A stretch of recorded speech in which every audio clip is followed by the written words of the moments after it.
I S എല്ലിൽ okay, I S L പ്രാവശ്യം എന്തായാലും 2 കൽക്കട്ട ടീമുകൾ ഉണ്ട്.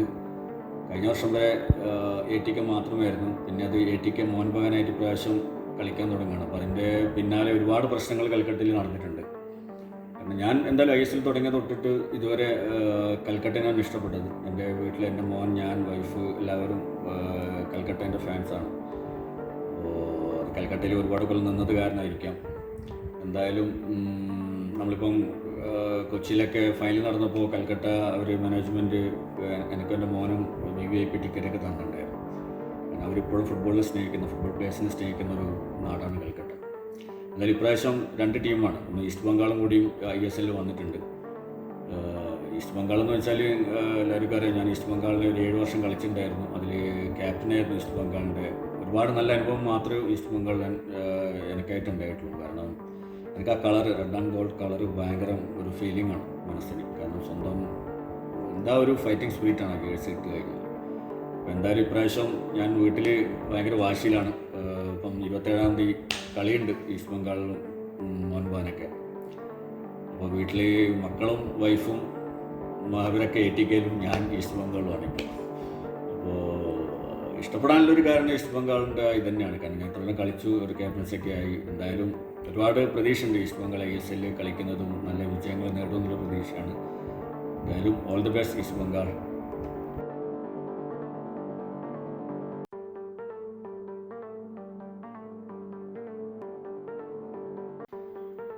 കൽക്കട്ടൻ ഡെർബി ഇപ്രാവശ്യം ഗോവയിലാണ്. കാരണം ISLൻ്റെ പുതിയ സീസൺ, അതായത് ഈസ്റ്റ് ബംഗാളിൻ്റെ പുതിയ സീസൺ, മോഹൻ ബഗാൻ്റെ പുതിയ സീസണാണ്. പക്ഷെ മോഹൻ ബഗാൻ AT K ആയിട്ടാണല്ലോ.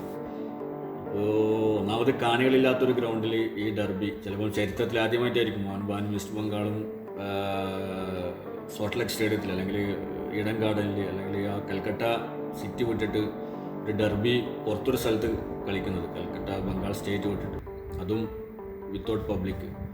ഈ കോവിഡിൻ്റെ കാലം ആയതുകൊണ്ടായിരിക്കും. പക്ഷെ അതൊരു മിസ്സിങ് തന്നെയായിരിക്കും ചിലപ്പം വേൾഡ് ഫുട്ബോളിനും ഇന്ത്യൻ ഫുട്ബോളിനൊക്കെ. കാരണം ISL നമ്മൾ ഈ നാട്ടിലേക്ക് ഇപ്പോൾ നാട്ടുമ്പുറത്തൊക്കെ കാണുന്ന കാര്യം, നമ്മളൊക്കെ കളിക്കുന്ന സമയത്ത് ചിലപ്പോൾ ഈ എൻ്റെ നാട്ടിലവരോ അല്ലെങ്കിൽ ആരും ഈ ഡെർബീൻ്റെ ഇത്രയും പബ്ലിക്കിനൊന്നും ഇവർ കണ്ടിട്ടുണ്ടാവില്ല. ശരിക്കും പറഞ്ഞാൽ നമ്മളെ മലയാളികളെ നാട്ടുമ്പുറത്തല്ലേ കളീനെ കുറിച്ച് അറിയുന്നവർക്ക് അറിയാം കൽക്കട്ട ഡെർബി ഇങ്ങനെയാണ്. 1 ലക്ഷത്തിൻ്റെ അടുത്തൊക്കെ ഗാലറിയിൽ ആൾക്കാർ പാക്കഡായിട്ട് നിൽക്കുന്നൊരു ഡെർബി. അപ്പോൾ ആ ഒരു സംഭവം ഇന്ന് ഗോവയിൽ കളിക്കുകയാണ് 27-ാം തീയതി. അന്ന് ഒരു പബ്ലിക്കൊന്നും ഇല്ലാത്തൊരു സ്ഥലത്ത് 2 ടീമുകൾ കളിക്കുമ്പോൾ നമുക്ക് ചിലപ്പോൾ നമ്മളെ നാട്ടുപുറത്തുള്ള ഒരാൾക്കും ഇതിൻ്റെ ഒരു സീരിയസ്നെസ് മനസ്സിലാവില്ല, അല്ലെങ്കിൽ ഇതിൻ്റെ ഒരു ആ ഫീലിങ്സ് അല്ലെങ്കിൽ ആ പാഷൻ മനസ്സിലാവില്ല ശരിക്കും പറഞ്ഞാൽ. എന്തായാലും ഞാൻ വെയിറ്റ് ചെയ്യുന്ന അടുത്ത ഒരു സമയം ഈ കോവിഡൊക്കെ മാറിയിട്ട് വീണ്ടും ISL ഈസ്റ്റ് ബംഗാൾ മോഹൻ ബഗാൻ കളിക്കുമ്പോൾ ആ പബ്ലിക്കിനെ കാണുമ്പോൾ നമ്മളെ ജനങ്ങൾക്ക് മനസ്സിലാവും ഇതാണ് കൽക്കട്ട എന്നുള്ളത്. കാരണം ശരിക്കും കൽക്കട്ടയിൽ ഡെർബി എന്ന് വെച്ചാൽ ഞാൻ ആദ്യമായിട്ട് മോഹൻ ബഗാനിൽ ആണ് പോയത്. തൃശ്ശൂർ സന്തോഷം കഴിഞ്ഞിട്ട് മോഹൻ ബഗാനിൽ പോയതാണ്. അപ്പം എനിക്ക് മുമ്പേ അവിടെ വിജയാട്ടൻ, സത്യാട്ടൻ, ഷർഫൂക്ക, വിജയാട്ടൻ, ജോപ്പിളാട്ടനൊക്കെ കളിച്ച് ഉണ്ടാക്കി വെച്ചൊരു പേരുണ്ടായിരുന്നു. അതിൻ്റെ കൂടെയാണ് എൻ്റെയൊക്കെ യാത്ര. അപ്പോൾ ആദ്യം അവിടെ പോയി ആ ഒരു ടണലിൻ്റെ സോൾട്ട് ലേക്ക് സ്റ്റേഡിയത്തിൻ്റെ അടിയിലൂടെ കയറി മുകളിൽ ആ സമയത്തുള്ള പടക്കം പൊട്ടിക്കലും ജനങ്ങളൊക്കെ കണ്ടപ്പോൾ ഞാൻ ആദ്യം ഒന്ന് അമ്പരിച്ചു. കാരണം അമ്പരന്നൊരു ഇതായിരുന്നു. പിന്നെ പക്ഷേ നമ്മൾ മുമ്പേ സെവൻസ് ഇതൊക്കെ കളിച്ചുകൊണ്ടുള്ള ആ മനക്കരുത്ത് കൊണ്ട് ഞാനന്ന് മോഹൻ ബഗാന് വേണ്ടി അവിടെ ഈസ്റ്റ് ബംഗാളിനെതിരെ കളിക്കാൻ ഇറങ്ങി. നല്ലൊരു അനുഭവമായിരുന്നു. കാരണം ഫുട്ബോൾ കളിക്കുന്നുണ്ടെങ്കിൽ ഒരു ദിവസം ഈസ്റ്റ് ബംഗാൾ മോഹൻ ബഗാൻ മാച്ചിന് ആ സോൾട്ട് ലേക്ക് സ്റ്റേഡിയത്തിൻ്റെ ഗ്രൗണ്ടിൽ ഒരു മാച്ചിലും ആ ജേഴ്സി ഇട്ട് ഏതെങ്കിലും 2 ടീമുണ്ട്, ജേഴ്സി ഇട്ടൊന്ന് ആ ഗ്രൗണ്ടിൽ നിൽക്കണം. അപ്പോഴാണ് ആ ഒരു ഫീലിങ്സ് നമുക്ക് മനസ്സിലാവും. എന്തായാലും അതൊരു മിസ്സിങ്ങിനാണ് ISLന്. കാരണം ഈ ഒരു പബ്ലിക് ഇല്ലാത്തൊരു ഇതെന്തായാലും ഫീൽ ചെയ്യും നമ്മളെ കേരളത്തിൽ അല്ലെങ്കിൽ കേരളത്തിന് പുറത്തുള്ള. ഇപ്പോൾ ISL വന്ന കാരണം ഒരുപാട് ആൾക്കാർ ഫുട്ബോൾ മാച്ചസ് കാണുന്നുണ്ട്. അവർക്കൊക്കെ ഒരു മിസ്സിങ് തന്നെയാണ് ഈ ഒരു കൽക്കട്ടൻ ഡെർബി പബ്ലിക് ഇല്ലാത്തൊരു ഗ്രൗണ്ടിൽ വെച്ച് നടത്തുന്നത്.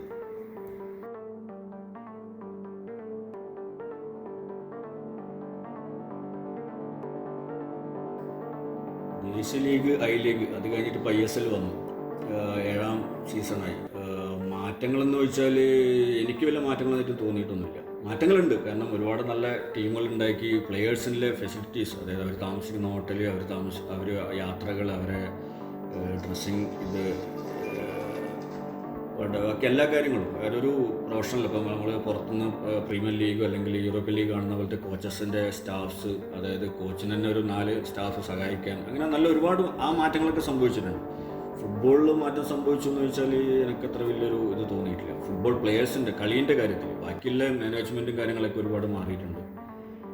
ഐ ലീഗിലും നാഷണൽ ലീഗൊക്കെ കളിച്ച ആ സമയത്തുള്ള ക്വാളിറ്റിയുള്ള പ്ലെയേഴ്സ്, നമ്മൾ വിജയാട്ടൻ, ബൈജൻ ബൂട്ട്, ജോബിളാട്ടൻ, കാർട്ടൻ ജാക്മാൻ, പിന്നെ ജോണോ കുട്ടീനോ, ഇങ്ങനെയുള്ള ഒരു കാലഘട്ടത്തിൻ്റെ ഒരു ഫുട്ബോൾ, തേജീന്ദർ, അതുപോലത്തെ കീപ്പേഴ്സിൻ്റെ കാര്യം, ഒരുപാട് പ്ലെയേഴ്സ്.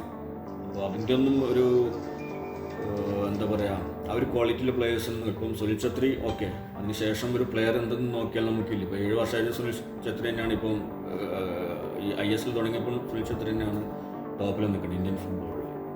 അപ്പോൾ നല്ലൊരു പ്ലെയർ വേർന്ന് വന്നിട്ടുണ്ടോ നോക്കിയാൽ എനിക്ക് തോന്നിയിട്ടില്ല. അത് തെറ്റാവാം, എല്ലാവർക്കും എല്ലാ വ്യൂവിലും കാണാൻ പറ്റില്ല. വലിയ മാറ്റങ്ങളൊന്നും ഞാൻ കണ്ടിട്ടില്ല. ഇനിയും ഒരുപാട് മാറാനുണ്ട്, ഇനിയും ഒരുപാട് നല്ല നല്ല കാര്യങ്ങൾ ഇന്ത്യൻ ഫുട്ബോളിലേക്ക് വരാനുണ്ടെന്നാണ് ISL. കാരണം നാടുകളിൽ, അതായത് നാട്ടിൻപുറത്ത് ഒരുപാട് മാറ്റങ്ങൾ സംഭവിച്ചിട്ടുണ്ട്. ഒരുപാട് അക്കാദമികൾ വന്നു.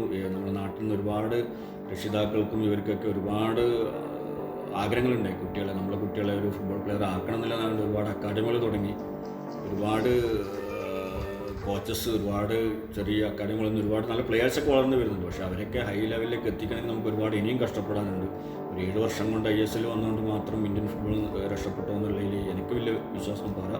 എന്തായാലും ഇന്ത്യൻ ഫുട്ബോൾ ലോകത്തിൻ്റെ ഇതിലേക്ക് എത്തി. കാരണം ഇത്രയും പബ്ലിക്കും ഇത്രയും മീഡിയയും കാര്യങ്ങളൊക്കെ വന്നത് കാരണം ഇന്ത്യൻ ഫുട്ബോളിനെ ലോകം അറിയാൻ തുടങ്ങി ഇപ്പോഴും വീണ്ടും. അപ്പോൾ ഇനിയും നല്ല നല്ല കളിക്കാർ വരണം. നല്ല കളിക്കാർ വന്നാൽ മാത്രമേ നമുക്ക് ഇന്ത്യൻ ഫുട്ബോളിനെ നമുക്കൊരു ഏഷ്യയിൽ തന്നെ ഒരു ഏതെങ്കിലും സ്ഥാനത്തേക്ക് എത്തിക്കഴിഞ്ഞാൽ നമുക്ക് പറയാൻ പറ്റും ഇന്ത്യൻ ഫുട്ബോൾ വളർന്നോ ഇല്ല എന്നൊക്കെ.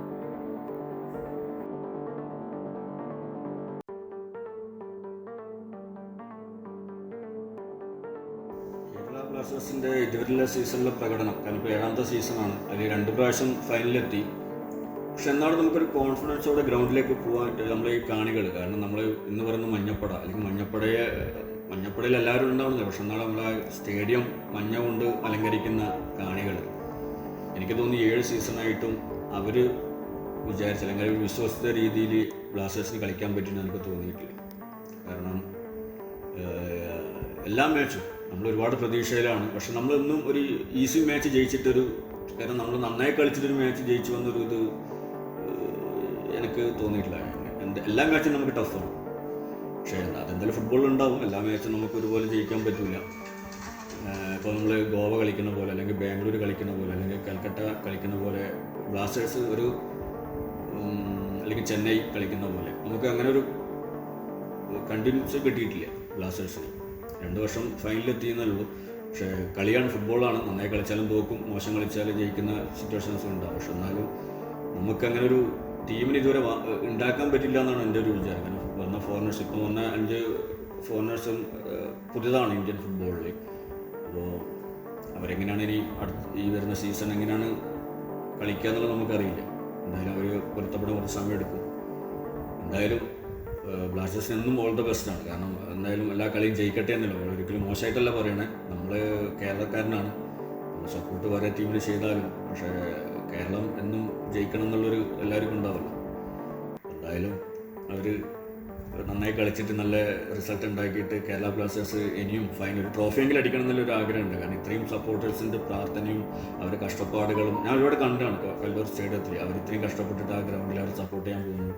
അവിടെ നിന്ന് തോൽവിയോടെ തിരിച്ചു മടങ്ങുമ്പോൾ അവർക്കുണ്ടാകുന്ന വിഷമങ്ങൾ, എന്തായാലും അവർക്ക് വേണ്ടിയിട്ടെങ്കിലും ബ്ലാസ്റ്റേഴ്സ് നന്നായി കളിച്ചിട്ട്, കളിക്കാരും മോശം ഞാൻ പറയുന്നില്ല, പക്ഷേ കളി ഗ്രൗണ്ടിലാണ്. നമ്മൾ റഫറി വിസിൽ ചെയ്തിട്ട് തീരണവരാണ് കളി, അല്ലാണ്ട് നമ്മൾ പത്രങ്ങളിലല്ല അല്ലെങ്കിൽ പേപ്പറിലല്ല കളിക്കാറ്. കളി ഗ്രൗണ്ടിൽ കാണിച്ചിട്ട് ഗോളടിക്കാൻ മാത്രമേ ജയിക്കാൻ പറ്റുള്ളൂ.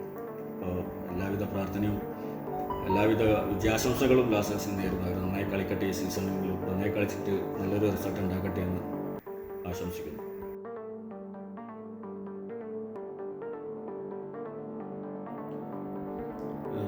കേരളത്തിൽ നിന്ന് നല്ല കളിക്കാർ കുറഞ്ഞു വരുന്നതിൻ്റെ കാരണം ISL-ലും ഇതൊക്കെ ആണെങ്കിലും മുമ്പ് എൻ്റെയൊക്കെ ഒരു കാലഘട്ടം, അല്ലെങ്കിൽ എനിക്ക് മുമ്പിലൊരു കാലഘട്ടം ഒരുപാട് ടൂർണമെൻറ്റ്സ് ആയിരുന്നു നമ്മളെ കേരളത്തിൽ.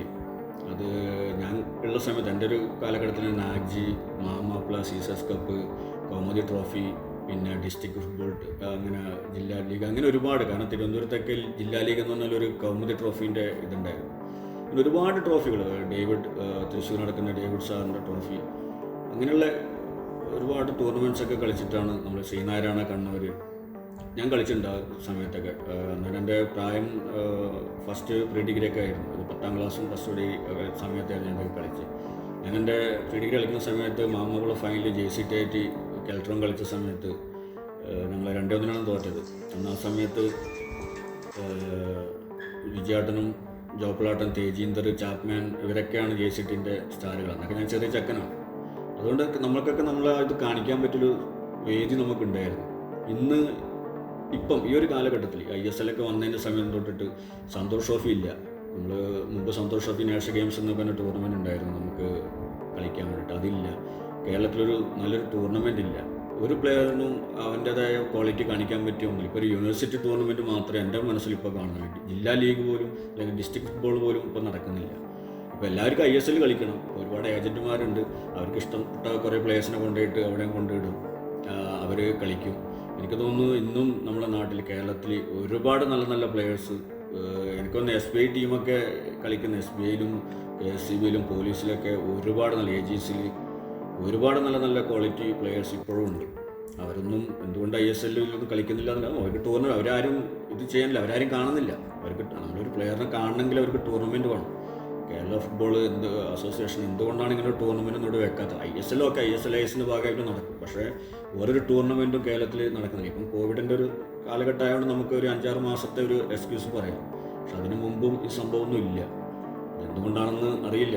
ശരിക്കും പറഞ്ഞാൽ നമ്മൾ കേരള ഫുട്ബോൾ അസോസിയേഷനൊക്കെ ചെയ്യേണ്ട ഒരു സംഭവമാണ്. കൽക്കട്ടയിലിപ്പം കൽക്കട്ട ലീഗ് ഉണ്ട്. അതെന്നും ഇന്ത്യയിലെ നമ്പർ 1 ആയിട്ട് നടന്നുകൊണ്ടിരിക്കുന്നുണ്ട്. അതിൽ നിന്ന് ഒരുപാട് നല്ല നല്ല പ്ലെയേഴ്സ് അവർക്കൊക്കെ കിട്ടുന്നുണ്ട്. ബാക്കി ഇപ്പോൾ പറഞ്ഞ മണിപ്പൂരൊക്കെ 40-50 മുകളിൽ പ്ലെയേഴ്സാണ് ISLൽ എല്ലാ ടീമിനും വേണ്ടി കളിക്കണം. എന്തുകൊണ്ട്? അതൊക്കെ ഒന്ന് ചിന്തിച്ചാൽ മനസ്സിലാവും. കാരണം ഇവിടുത്തെ ഒരു പ്ലെയർ ആർക്കും അറിയില്ല. അറിയണമെങ്കിൽ അവരെന്തെങ്കിലും ടൂർണമെൻറ്റ്സ് കളിക്കണം.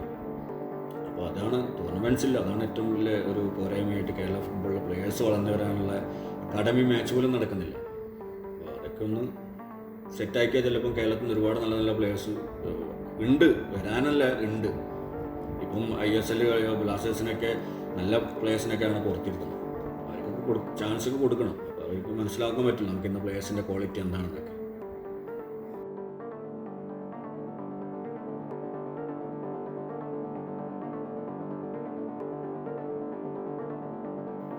ശരിയാണ്. കാരണം ഇപ്പം ISL തുടങ്ങിയ സമയം തൊട്ടിട്ട് ഇന്ത്യൻ സ്ട്രൈക്കേഴ്സിന് എനിക്ക് സുനിൽ ഛത്രി മാത്രമേ ഉള്ളൂ. ഇപ്പോഴും 36 വയസ്സങ്ങാണ്ടായി. വേറൊരു ഇന്ത്യൻ സ്ട്രൈക്കർ നമുക്ക് ആരെങ്കിലും ചൂണ്ടിക്കാണിക്കാൻ ഒരു നല്ലൊരു സ്ട്രൈക്കർ ഇല്ല. ഉണ്ട് 1-2 മാച്ച് കളിച്ച് പോകുന്ന സ്ട്രൈക്കർമാർ. ബാക്കി എല്ലാ ടീമിലും ഫോറിനേഴ്സാണ്. ഇപ്പോൾ സ്ട്രൈക്കേഴ്സ് ഫോറിനേഴ്സാണ്, ഡിഫൻഡർ ഫോറിനേഴ്സാണ്, സെൻട്രൽ നല്ല 5-6 പ്ലെയേഴ്സിന് ചാൻസ് കിട്ടുന്നുള്ളൂ. അത് നമുക്കൊരിക്കലും അതിൽ ഇടപെട്ടിട്ട് സംസാരിക്കാൻ പറ്റില്ല. കാരണം ISL നടത്തുന്നത് ഇതാണ്, എന്താ പറയുക, റിലയൻസ് ഗ്രൂപ്പാണ്. അപ്പോൾ അവർ തീരുമാനിക്കുന്ന പോലെയാണ് ഇതിൻ്റെ റൂൾസ് ആൻഡ് റെഗുലേഷൻസ് ഒക്കെ പോകുന്നത്. ഇന്ത്യൻ ഫുട്ബോളിന് നല്ലൊരു സ്ട്രൈക്കർ വരണമെങ്കിൽ, കാരണം അവന് കളിച്ചാലേ വരാൻ പറ്റുള്ളൂ വേറത്തിലേക്ക്. ഇനിയിപ്പം സുനിൽ ഛത്രി കഴിഞ്ഞാൽ നല്ലൊരു സ്ട്രൈക്കർ ഉണ്ടോ എന്ന് നോക്കിയാൽ പറയാം. പക്ഷേ ഈ ഒരു ടൂർണമെൻറ്റ് കുറേ വർഷങ്ങൾക്ക് മുമ്പാണെങ്കിൽ വിജയാട്ടനും ബൈജും പൂട്ടിയ ജോക്കോളേട്ടൻ ഇവരൊക്കെ കളിക്കുന്ന ഒരു കാലഘട്ടത്തിലാണെങ്കിൽ എനിക്ക് തോന്നുന്നു അതെല്ലാം മറിഞ്ഞിട്ടുണ്ടായി ഈ സംഭവങ്ങൾ. കാരണം ആ ക്വാളിറ്റി ഒന്നും ഇന്നിപ്പോൾ വന്നൊരു പ്ലേയേഴ്സും ഞാൻ കണ്ടിട്ടില്ല, ഇവരൊക്കെയുള്ള ക്വാളിറ്റി. അപ്പോൾ എൻ്റെ ഇതിൽ ഈ ഫോറിൻ പ്ലേയേഴ്സ് പരമാവധി കുറക്കാന്നുള്ളതാണ്. കാരണം മുമ്പൊക്കെ ജപ്പാനിലൊക്കെ ഇതൊക്കെ ട്രൈ ചെയ്തിട്ടുള്ളതാണ്. ഈ ഫോറിനേഴ്സിനെ മാറ്റി നിർത്തിയിട്ടുള്ള കളിയൊക്കെ ഉണ്ടെന്ന് ഞാൻ കേട്ടത്. ശരിക്കും അറിയില്ല അതിനെക്കുറിച്ചിട്ട് എന്താണ്. എനിക്ക് തോന്നുന്നത് ഫോറിനേഴ്സിന് കുറച്ചാൽ ചിലപ്പോൾ, പക്ഷേ എന്നാലും ഇതൊരു എന്താ പറയുക, ISL എന്ന് പറഞ്ഞാൽ നമ്മൾ അറിയാലോ, കാണികളെയും ആൾക്കാരെയും സൂചിപ്പിക്കുന്നൊരു ഇതാണ്. അത് ചിലപ്പോൾ ഇന്ത്യൻ ഫുട്ബോളിന് വളർന്നു വരണമെങ്കിൽ അത് മാറ്റി നിർത്തിയിട്ട് കാര്യമുള്ളൂ. കാരണം അല്ലെങ്കിൽ ഇന്ത്യൻ ഫുട്ബോളിന് നല്ല സ്ട്രൈക്കറോ നല്ല ഡിഫൻഡറോ ഉണ്ടാവാൻ ചിലപ്പം ചാൻസ് കുറവാണ്. കാരണം എല്ലാ ടീമും ISLൽ കളിപ്പിക്കുന്നത് ആ ഒരു ടൂർണമെൻറ്റ് ഇപ്പോൾ ഇന്ത്യയിലുള്ളൂ. അപ്പോൾ ഒരു മാറ്റം നന്നായിരിക്കും എന്നാണ് എൻ്റെ ഒരു കുറക്കാം. അതായത് നിയമങ്ങൾ അങ്ങനെ ഉണ്ടാക്കുക. ഒരു സ്ട്രൈക്കർ ഇന്ത്യൻ്റെ ആയിരിക്കണം, അല്ലെങ്കിൽ ഒരു സ്റ്റോപ്പർ ഇന്ത്യൻ്റെ ആയിരിക്കണം എന്നല്ല, അങ്ങനെയുള്ള നിയമങ്ങളൊക്കെ വന്നാൽ ചിലപ്പോൾ നല്ലൊരു മാറ്റം ഉണ്ടാവാം.